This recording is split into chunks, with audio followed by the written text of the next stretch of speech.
Hi friends, welcome back to my channel. ಹೆಂಗದಿರಿ? ಆರಾಮದಿರಿ? Good morning ರೀ ಎಲ್ರಿಗೂ. ಇದು ಇವತ್ತಿನ ಬೆಳಗ್ಗಿನ ವ್ಲಾಗ್ ನೋಡಿರಿ. ಸಂಜೆ ಹಾಕ್ತಾಯಿದ್ದೀನಿ ಇವಾಗ. ನೋಡಿರಿ, ಇವತ್ತು ಬೆಳಗ್ಗೆ ನಾನು ಟಿಫಿನ್ಗಂತ ರಾಗಿ ದೋಸೆ, ಕೊಬ್ಬರಿ ಚಟ್ನಿ, ಆಮೇಲೆ ಆಲೂಗಡ್ಡೆ ಪಲ್ಯ ಮಾಡಿದ್ದೆ ಕಾಂಬಿನೇಷನ್ಗೆ. ಭಾಳ ಟೇಸ್ಟಿಯಾಗಿತ್ತು ರೀ. ರಾಗಿ ಅಂತೂ ಭಾಳ ಚಲೋ ಆರೋಗ್ಯಕ್ಕೆ. ಈಗೊಮ್ಮೆ ರಾಗಿ ದೋಸೆದನ್ನ ರೆಸಿಪಿ ತೋರಿಸಿನಿ ರೀ. ಒಟ್ಟು ಆಲೂಗಡ್ಡೆ ಪಲ್ಯದು ಕಾಯಿ ಚಟ್ನಿದು ತೋರಿಸಿದ್ದಿಲ್ಲ, ಅದಕ್ಕೆ ಇವಾಗ ತೋರ್ಸಕತ್ತೀನಿ ರೀ. ಕೊಬ್ಬರಿ ಚಟ್ನಿ ಮಾಡ್ಕೊಳಕ್ಕೆ ಏನೇನು ಬೇಕು ಅಂತಂದ್ರೆ, ಕೊಬ್ಬರಿ, ಹಸಿ ಕೊಬ್ಬರಿ ಇರುತ್ತಲ್ರಿ ಅದು, ಆಮೇಲೆ ಮೆಣಸಿನ್ಕಾಯಿ, ಹುರಿಗಡ್ಲೆ ಅಂದರೆ ಪುಟಾಣಿ ಅಂತೀವಿ ನೋಡಿರಿ ಅದು, ಹಸಿಮೆಣ್ಸಿನ್ಕಾಯಿ, ಬೆಳ್ಳುಳ್ಳಿ, ಜೀರಿಗೆ, ಉಪ್ಪು ಎಲ್ಲ ಹಾಕಿ ಫೈನಾಗಿ ಗ್ರೈಂಡ್ ಮಾಡ್ಕೋಬೇಕ್ರಿ. ಅದನ್ನು ಸ್ವಲ್ಪ ನೀರು ಹಾಕಿ ಫಸ್ಟ್ ತರಿಯಾಗಿ ರುಬ್ಕೊಂಡು, ಆಮೇಲೆ ನೀರು ಹಾಕಿ ಗ್ರೈಂಡ್ ಮಾಡ್ಕೊಂಡಾದಮೇಲೆ ಒಂದು ಸಣ್ಣ ಒಗ್ಗರಣೆ ಹಾಕಿದ್ರೆ ಇನ್ನೂ ಅದಕ್ಕೆ ಟೇಸ್ಟ್ ಎನ್ಹ್ಯಾನ್ಸ್ ಆಗುತ್ತೆ ರೀ. ಅದು ಒಗ್ಗರಣೆಗೆ ಏನೈತಲ್ಲ, ಸಾಸಿವೆ, ಆಮೇಲೆ ಇದು ಕರಿಬೇವು, ಒಣಮೆಣ್ಸಿನ್ಕಾಯಿ ಹಾಕ್ಬೇಕು ರೀ ಒಗ್ಗರಣೆಗೆ. ಸಾಸಿವೆ ಚಟಪಟ ಅಂತ ಸಿಡಿದ್ಮೇಲೆ ಅದಕ್ಕೆ ಒಣಮೆಣ್ಸಿನ್ಕಾಯಿ, ಕರಿಬೇವು ಹಾಕಿ ಗ್ಯಾಸ್ ಆಫ್ ಮಾಡಿಂದ ಅದಕ್ಕೆ ರುಬ್ಬಿಟ್ಕೊಂಡಿದ್ದು ಕೊಬ್ಬರಿ ಚಟ್ನಿ ಹಾಕಿ ಸ್ವಲ್ಪ ನೀರು ಹಾಕಿ ಮಿಕ್ಸ್ ಮಾಡ್ಬೇಕು ರೀ. ನೋಡಿರಿ, ಒಂದು ಕೈಯಿಂದ ಶೂಟ್ ಮಾಡ್ತಾಯಿದ್ದೆ. ನನ್ನ ಮಗಳಿಗೆ ಮಾಡಂದೆ, ಇಲ್ಲಮ್ಮ ನಂದು ಹೋಮ್ವರ್ಕ್ ಐತಿ ಅಂತ ಅಂದ್ಲಾಕಿ. ಅದಕ್ಕೆ ನಾನೇ ಒಂದು ಕೈಯಿಂದ ಶೂಟ್ ಮಾಡಿ ಆ ಕಡೆ ರುಬ್ಬಿದ್ದು ಕೊಬ್ಬರಿ ಚಟ್ನಿ ಹಾಕಿದೆ. ಹಂಗೆ ಬಂದಿತ್ತು ರೀ. ಅದು ಮಸ್ತಾಗಿತ್ತು ರೀ ಕೊಬ್ಬರಿ ಚಟ್ನಿ ಅಂತೂ. ಈ ಕಡೆ ಆಲೂಗಡ್ಡೆ ಕುದಿಸ್ಕೊಂಡು ಇಟ್ಕೊಂಡಿದ್ದೆ ನಾನು. ಆಮೇಲೆ ಈರುಳ್ಳಿ, ಕರಿಬೇವು, ಇದು ಹಸಿಮೆಣ್ಸಿನ್ಕಾಯಿ ಪೇಸ್ಟ್ ಮಾಡಿ ಇಟ್ಕೊಂಡಿದ್ದೆ ಕುಟಾಣಿ ಒಳಗೆ. ಈ ಕಡೆ ಒಗ್ಗರಣೆಗೆ ಏನೈತಲ್ಲ, ಎಣ್ಣೆ ಹಾಕಿಬಿಟ್ಟು ಉದ್ದಿನಬೇಳೆ, ಕಡಲೆಬೇಳೆ ಹಾಕಿ ಒಂದು ಸ್ವಲ್ಪ ಗೋಲ್ಡನ್ ಬ್ರೌನ್ ಬರೋ ತನಕ ಹುರಿದು, ಆಮೇಲೆ ಸಾಸಿವೆ ಜೀರಿಗೆ ಎಲ್ಲ ಹಾಕಿ ಅವು ಸ್ವಲ್ಪ ಫ್ಲೇವರ್ ಆದಮೇಲೆ ಚಟಪಟ ಅಂತ ಸಿಡಿದ್ಮೇಲೆ ಕರಿಬೇವು, ಆಮೇಲೆ ಈರುಳ್ಳಿ ಹಾಕಿ ಗೋಲ್ಡನ್ ಬ್ರೌನ್ ಬರೋ ತನಕ ಫ್ರೈ ಮಾಡ್ಬೇಕು ರೀ ಅವನ್ನ. ಅದ್ರ ಜೊತೆನೇ ಹಸಿಮೆಣ್ಸಿನ್ಕಾಯಿ ಪೇಸ್ಟ್ನೂ ಹಾಕಿಬಿಡ್ಬೇಕು ರೀ ಅದ್ರಾಗ. ಒಂದು ಸ್ವಲ್ಪ ಹುರಿಯೋ ತನಕ ವೇಟ್ ಮಾಡಬೇಕು ಒಂದು ಸ್ವಲ್ಪ. ಆಮೇಲೆ ಹಸಿಮೆಣ್ಸಿನ್ಕಾಯಿ ಪೇಸ್ಟ್ ಹಾಕಿಂದ ಇದು ಹಾಕ್ಬೇಕು ನೋಡಿರಿ. ಈಗ ಟೊಮೆಟೊ ಹಾಕಿ ಹುರಿದ್ಮೇಲೆ ಅರಿಶಿನ, ಉಪ್ಪು ಹಾಕ್ಬೇಕು ರೀ. ಈಗ ರೆಡಿ ಆಗತ್ತೆ ರೀ ಪಲ್ಯ. ಉಪ್ಪನ್ನು ಹಾಕ್ಬೇಕು ರೀ. ನೋಡಿರಿ, ಯಾವಾಗಲೂ ಜೀವನದೊಳಗೆ ನಗ್ತಾ ಇರಬೇಕಂತ. ನಗು ಒಂದೇ ನಾವು ಬೇರೆಯವ್ರ ಜೊತೆ ನಮ್ಮನ್ನು ಬೆಸೆಯುವ ಬಾಂಧವ್ಯ. ಅದು ಏನೇ ಕಷ್ಟ ಬಂದರೂ ನಗ್ತಾ ಇರಬೇಕಂತ. ಕಷ್ಟಗಳು ತಾವೇ ಸರ್ಕೊತ ಹೋಗ್ತಾವಂತ ಹಿರಿಯರು ಹೇಳಿದ್ದಿದ್ದು ಮಾತು. ನಾವೇನು ಅನ್ಕೋತೀವಿ, ಕಷ್ಟ ಬಂದಪ್ಪ ನಮಗಷ್ಟೇ ಕಷ್ಟ ಬಂದೈತಿ, ಬೇರೆಯವರೆಲ್ಲ ಸುಖವಾಗದಾರ ಅಂತ ಅನ್ಕೊತೀವಿ. ಅದು ತಪ್ಪದು. ದೇವ್ರ ಕಷ್ಟ ಎಲ್ಲರಿಗೂ ಕೊಡ್ತಾನೆ, ಅದಕ್ಕೆ ಪರಿಹಾರನೂ ಇಟ್ಟಿರ್ತಾನೆ. ಕಷ್ಟ ಬಂದೈತಿ ಅಂಥೇಳಿ ಹಿಂಗೆ ಕುಂದ್ರದ್ಕಿಂತ ಆ ಕಷ್ಟಕ್ಕೇನು ಪರಿಹಾರ ಐತಿ ಅಂತ ಹುಡುಕ್ಬೇಕು ನಾವು. ಕಷ್ಟ ಯಾರಿಗೆ ಬರೋಂಗಿಲ್ಲ, ಕಷ್ಟ ನಮಗೆ ಬರಲಾರ್ದ ಇನ್ನು ಮರಕ್ಕೆ ಬರುತ್ತಾ ಅಂತಾರೆ. ಇದು ಗಾದೆ ಮಾತಿದೆ, ಹಿರಿಯರು ಮಾಡಿದ್ದು.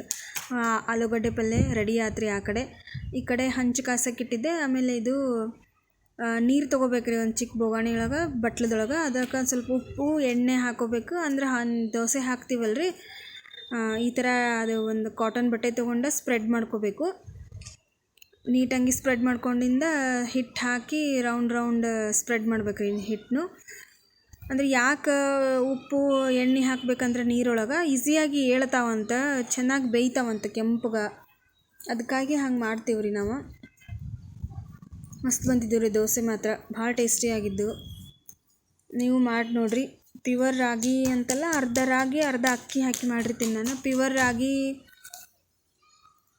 ಮಾಡಿದರೆ ಫುಲ್ ಬ್ಲ್ಯಾಕ್ ಆಗ್ತಾವೆ, ಅದೂ ಟೇಸ್ಟ್ ಆಗುತ್ತೆ. ಬಟ್ ನಮ್ಮ ಮನ್ಯಾಗ ಯಾರಿಗೂ ಲೈಕ್ ಆಗಂಗಿಲ್ಲ ಅದು. ಅದಕ್ಕಾಗಿ ಅರ್ಧ ರಾಗಿ ಅರ್ಧ ರೇಷನ್ ಅಕ್ಕಿ ಇರ್ತೈತಲ್ಲ ಹಾಕಿ ಮಾಡಿರ್ತೀನಿ ನಾನು. ನೋಡಿರಿ, ಎಲ್ಲರೂ ಟೇಸ್ಟ್ ಮಾಡಿಬರ್ರಿ. ನನ್ನ ಮಗಳು ಈ ಕಡೆ ಟಿಫನ್ ಮಾಡ್ತಾಯಿದ್ಲು. ಮತ್ತು ಈ ಥರ ಮಸಾಲೆ ದೋಸೆನೂ ಬರ್ತಾವೆ, ಈ ಥರ ಸಾಫ್ಟ್ ದೋಸೆನೂ ಬರ್ತಾವೆ ನೋಡಿರಿ. ಸ್ಪಂಜ್ ದೋಸೆ ಬಾಕ್ಸಿಗೆ ಸ್ಪಂಜ್ ದೋಸೆ ಥರ ಮಾಡಿ ಹಾಕಿದ್ದೆ. ಮನೆಯೊಳಗೆ ತಿನ್ಲಿಕ್ಕಾದ್ರೆ ಕಟಿ ಮಾಡಿದ್ದೆ ರೀ ದೋಸೆ. ಭಾಳ ಟೇಸ್ಟಿಯಾಗಿದ್ದು ಬಿಡ್ರಿ. ಬರೀ ಸ್ನಾನ ಎಲ್ಲ ಮುಗಿಸಿ ನಾನು ಟಿಫಿನ್ ಮಾಡಿದೆ. ಟಿಫಿನ್ ಮಾಡಿ ಟಿಫಿನ್ ಮಾಡೋದ್ರೊಳಗೆ ಒಂದು 10 ಗಂಟೆ ಆಗತ್ತೆ ಬಿಡ್ರಿ, ಎಲ್ಲ ಕೆಲಸ ಮುಗಿಸಿ.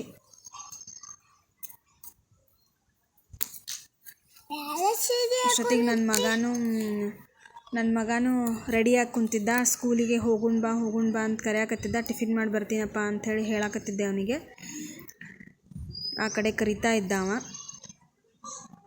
ನೋಡಿರಿ, ಆಲೂಗಡ್ಡೆ ಪಲ್ಯ ಕೊಬ್ಬರಿ ಚಟ್ನಿ ಹಚ್ಕೊಂಡು ತಿಂದ್ರೆ ಏನು ಕಾಂಬಿನೇಷನ್ ಅಂತೀರಿ. ಈ ಶುಗರ್ ಪೇಷಂಟ್ಸಿಗೆಲ್ಲ ಮಸ್ತ್ ನೋಡಿರಿ ಇದು ರಾಗಿ. ನೋಡ್ರಿ, ಆಮೇಲೆ ಮಧ್ಯಾಹ್ನ ಎಲ್ಲ ಕೆಲಸ ಆದಮೇಲೆ ಒಂದು ಸ್ವಲ್ಪ ಮನೆ ಸಾಮಾನದ್ದು ಶಾಪಿಂಗ್ ಮಾಡೋದಿತ್ತು. ಹೀಗಾಗಿ ಹೋಗಿ ಬಂದ್ವಿ, ನಾನು ನಮ್ಮ ಯಜಮಾನ್ರು ಕೂಡಿಸಿ ಮಾಮೂಲಿ ಸಾಮಾನುಗಳು ತಂದೀವಿ, ಏನೇನು ಬೇಕೆಲ್ಲ. ಅದ್ರ ಜೊತೆ ಐಸ್ ಕ್ರೀಮ್ ತಂದಿದ್ವಿ, ಅದೇ ತಿಂತಾ ಇದ್ದೆ ನಾನು. ಭಾಳ ಬಿಸಿಲಿತ್ತು ರೀ ಹೊರಗಡೆ, ಐಸ್ ಕ್ರೀಮ್ ತಿಂತಾ ಇದ್ದೆ. ಅಷ್ಟೊತ್ತಿಗೆ ನನ್ನ ಮಗನ ಸ್ಕೂಲ್ ಬಿಡೋ ಟೈಮ್ ಆಯ್ತು. ಹೋಗಿ ಕರ್ಕೊಂಡು ಬಂದೆ ಸ್ಕೂಲಿಂದ. ಅವ್ರ ಮೇಡಮ್ ಹೇಳಕತ್ತಿದ್ರು, ನಾಳೆ ಯೋಗ ಡೇ ಐತಿ, ಒಂದು ನ್ಯಾಪ್ಕಿನ್ ಕೊಟ್ಟು ಕಳಿಸ್ರಿ, ಕುಂತು ಇದು ಮಾಡಾಕ ಅಂಥೇಳಿ. ಬಂದ ನೋಡ್ರಿ, ಸ್ಕೂಲ್ ಬೆಲ್ ಹೊಡೋಣ ಹೊರಗೆ ತಂದು ಕುಂದಿಸ್ಬಿಡ್ತಾರೆ ಅವ್ರನ್ನ. ಮಾತಾಡ್ತಾ ಬರಾಕತ್ತಿದ್ವಿ. ಬ್ಯಾಗ್ ಕೊಡು ಅಂದ್ರೆ ಒಲ್ಲೆನಾಗ್ತಿದ್ದ ಕೈ ಒಳಗೆ. ನಾನು ಹಿಡ್ಕೊತೀನಿ ಅನ್ನಕ್ತಿದ್ದ. 2 ದಿನ ಕ್ಯಾರಿ ಬ್ಯಾಗ್ ಒಯ್ದಿದ್ದ. ಇವತ್ತು ಬ್ಯಾಗ್ ಇತ್ತು ಒಂದು, ಅದನ್ನು ಕೊಟ್ಟೇನಿ ರೀ ಅವನಿಗೆ, ಹಾಕೊಂಡು ಹೋಗಪ್ಪ ಅಂಥೇಳಿ. ಇಷ್ಟ ಆಯ್ತು ನೋಡಿರಿ ನಮ್ಮದು ಇವತ್ತಿನ ದಿನಚರಿ. ಮನೆಗೆ ಕರ್ಕೊಂಡು ಬಂದು ಅವ್ರಿಗೂ ಒಂದು ಸ್ವಲ್ಪ ಸ್ನ್ಯಾಕ್ಸ್ ಅದು ತಿನ್ನಿಸಿ. ಇಷ್ಟಿರ್ತೈತೆ ನಮ್ದು ಡೈಲಿ ರೂಟೀನ್. ಎಲ್ಲರದ್ದು ಇಷ್ಟೇ ಇರ್ತೈತೇನೋ ಮೇ ಬಿ. ಬೆಳಗ್ಗೆ ಏಳೋದು, ರೆಡಿ ಮಾಡೋದು, ಸ್ಕೂಲಿಗೆ ಕಳಿಸೋದು, ಆಮೇಲೆ ಸಾಯಂಕಾಲ ಆಗುತ್ತೆ ಸ್ಕೂಲಿಂದ ಕರ್ಕೊಂಬರೋದು. ಡೇ ಹೆಂಗೆ ಹೋಗ್ತದೆ ಅನ್ನೋದೇ ಗೊತ್ತಾಗಂಗಿಲ್ಲ ರೀ ಮಕ್ಕಳೊಳಗೆ.